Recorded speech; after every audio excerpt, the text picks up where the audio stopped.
Boa tarde, professor. Aqui é Vitor da Rocha Dias Bulhões. Estou gravando esse vídeo para fazer análise do texto do relatório de impactos da proteção de dados de Maria Cecília Oliveira Gomes. Passo agora a análise do texto. A autora inicia o texto explicando o funcionamento da aplicabilidade da Lei Geral de Proteção de Dados, a qual tem uma aplicação transversal. Dessa forma, ela afeta todos os setores da sociedade, desde o poder público até a esfera privada, e de maneira excepcional, ela não afeta outros setores que têm regulamentação própria. Nesse sentido, eles são bem regulados, como, por exemplo, o setor da saúde e o financeiro, que tem uma certa blindagem por conta do sigilo mesmo profissional deles. Exemplo disso, a maioria dos casos do setor de saúde não podem divulgar dados relativos aos seus pacientes. Então, eles são lotados de sigilo. Nesse sentido, a principal função dessa regulação é identificar a melhor forma para o tratamento de dados pessoais em âmbito nacional, criando e utilizando as ferramentas mais adequadas para a realização desse tratamento. Dessa forma, a Lei Geral de Proteção de Dados acaba por fornecer diretrizes específicas para os operadores de tratamento, os operadores e os controladores de tratamento, fazendo essa ressalva, para que possam realizar suas atividades, estando eles vinculados a algumas exigências legais fornecidas pela referida lei. Além disso, a lei exige que o relatório aponte de forma sistemática os impactos e os riscos que envolvem o tratamento dos dados pessoais no que diz respeito ao direito à privacidade, entre outros. A autora também realiza uma análise histórica sobre a origem dos relatórios e afirma que eles já existiam no Brasil mesmo antes da criação da Lei Geral de Proteção de Dados, pois eles já existiam em várias leis esparsas, como, por exemplo, o Marco Civil da Internet e o Código de Defesa do Consumidor. Entretanto, nenhum deles exigia a realização do relatório de impacto à proteção de dados.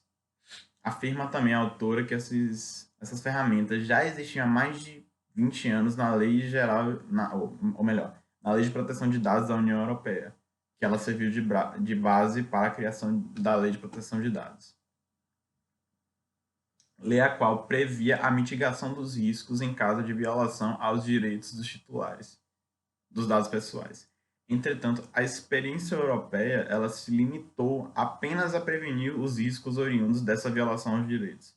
Ela não buscava, portanto, a reparação dos danos causados, até porque a maioria dos casos os danos eram irreparáveis, então não tinha como eles só realmente se focaram mais na prevenção dos danos ao invés de tentar resolver as consequências após o dano. Em um momento posterior, a PIA, como é chamada a lei, a sigla da lei, ganhou uma nova formatação, que agora virou a DPIA, tornando os relatórios de impacto como destaque no cenário regulatório de proteção de dados.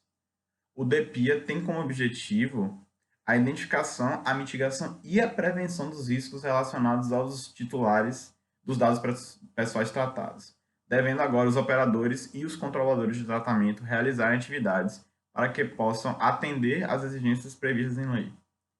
A autora conclui que o objetivo do relatório é a de realizar processos e procedimentos necessários para o tratamento de dados pessoais, a fim de realizar prevenção de riscos, bem como, agora sim, sanar possíveis prejuízos que os titulares venham a adquirir oriundos do tratamento feito de forma equivocada.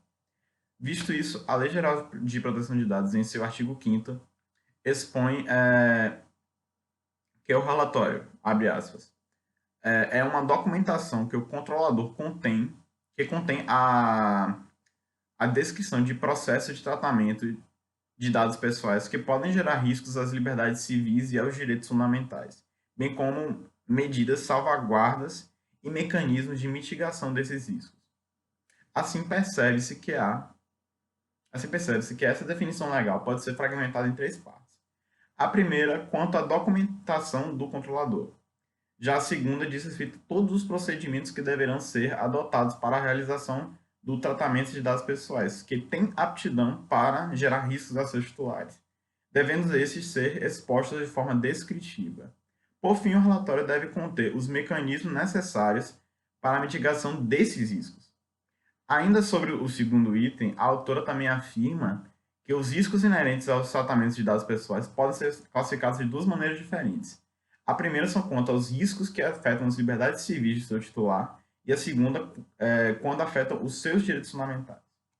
Ela conclui o texto afirmando que o relatório de impacto à proteção de dados pessoais não deve ser enxergado apenas como um instrumento burocrático, concluindo que o relatório, apesar de novos no ordenamento jurídico brasileiro, eles vinham de uma fonte muito mais antiga que ele,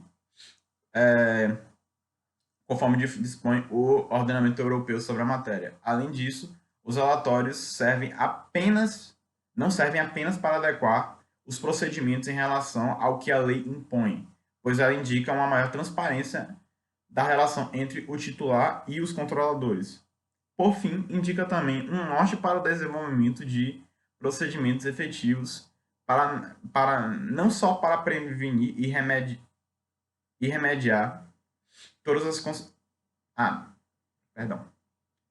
Por fim, indica um norte para o desenvolvimento de procedimentos para prevenir e remediar todas as consequências que existem ou podem vir a existir em razão a essa relação entre os titulares dos dados pessoais e os controladores e operadores. Visto isso, encerro a análise do texto e já irei encaminhar o vídeo.